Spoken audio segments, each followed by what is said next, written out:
আমার একজন প্রিয় ব্যক্তিত্ব শুভানুধ্যায়ী বলতেন, জীবনে যা কিছুই করো না কেন, নিজেকে খুশি রাখার কারণ অন্য কারো মাঝে খোঁজার চেষ্টা করো না।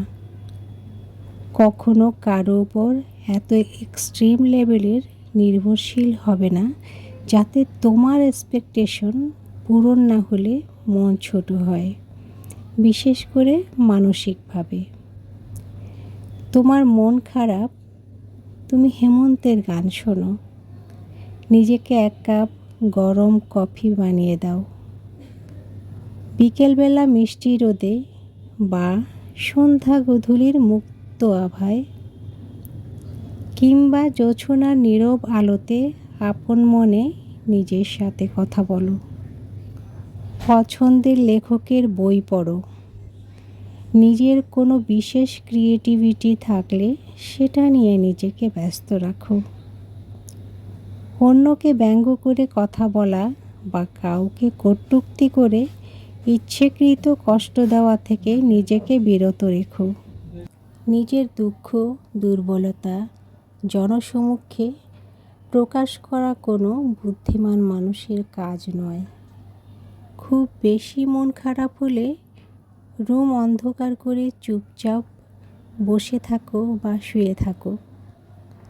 যার যার ধর্ম অনুসারে প্রার্থনা করো। পুরানো কোনো স্মৃতি মনে করে হাসো, কাঁদো, যাই করো, নিজের সাথে নিজের এমন একটা সুন্দর সম্পর্ক তৈরি করো যাতে নিজের মন খারাপের দিনগুলোতে একটা কাঁধের প্রয়োজন না হয়। যদি কোনো কাজে সফল হও, নিজেকে ট্রিট দাও। যদি অকৃতকার্য হও, নিজের সাথে অভিমান করো।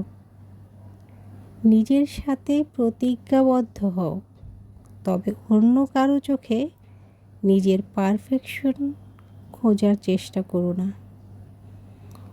অন্যের চোখ তোমার ত্রুটিগুলির মাঝে যখন তোমার গুণগুলো খুঁজে পাবে না, তুমি কষ্ট পাবে।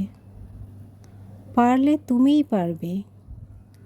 রেস্টুরেন্টে একা বসে খাওয়াকে নর্মালাইজ করতে হবে। পার্কে নিজের সাথে সময় কাটাতে চাওয়াকে হাস্যকর কেন মনে হবে? যদি সম্ভব হয়, ফাইন্যান্সিয়ালও নিজেকে প্রতিষ্ঠিত করতে হবে, যাতে তীব্র মুড সুইংয়ে নিজেকে একটা চকলেট উপহার দিতে পারো। নিজের জন্মদিনে নিজেকে গিফট করতে পারো, অথবা পাড়ার সুবিধাবঞ্চিত শিশুদের নিয়ে জন্মদিনের আনন্দ ভাগাভাগি করো। নিজের পছন্দের ড্রেসটা টাকা জমিয়ে হলেও নিজের জন্য কিনে দিতে পারো। মাঝে মাঝে নিজেকে কিছু ফুল দিবে, ঘরের কোণায় ফুল রাখবে, সুন্দর একটা গন্ধ ছড়াবে, মন আপনা আপনি ভালো হয়ে যাবে। সবাইকে খুশি রাখাও তোমার দায়িত্ব না।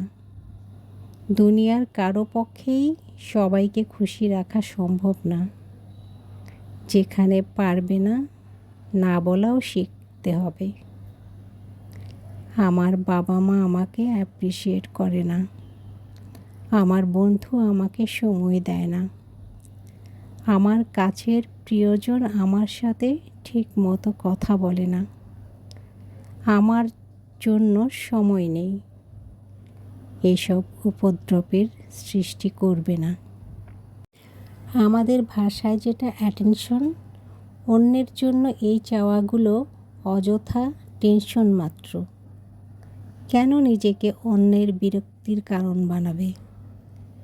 একটা সুন্দর ব্যক্তিত্ব থাকার জন্য খুব কঠিন হওয়ার দরকার নেই। শুধু নিজেকে অতটুকু ভালোবাসলেই হবে যাতে অন্যের চোখে নিজের জন্য ভালোবাসা খোঁজার প্রয়োজন না হয়। বর্তমান এই চতুর্থ শিল্প বিপ্লবের যুগে মানুষের মন প্লাস্টিকের মতোই। কখন জানি রূপ বদলায়, কারণে বদলায়, অকারণে বদলায়। তাই মনে হয় নিজের মধ্যে নিজেকে সীমাবদ্ধ রাখা তুলনামূলক ভালো। লেখাটি খুব ভালো লেগেছিল, তাই সবার সাথে শেয়ার করলাম। ভালো থেকো সবাই, নিজেকে সময় দিও। আল্লাহ হাফিজ।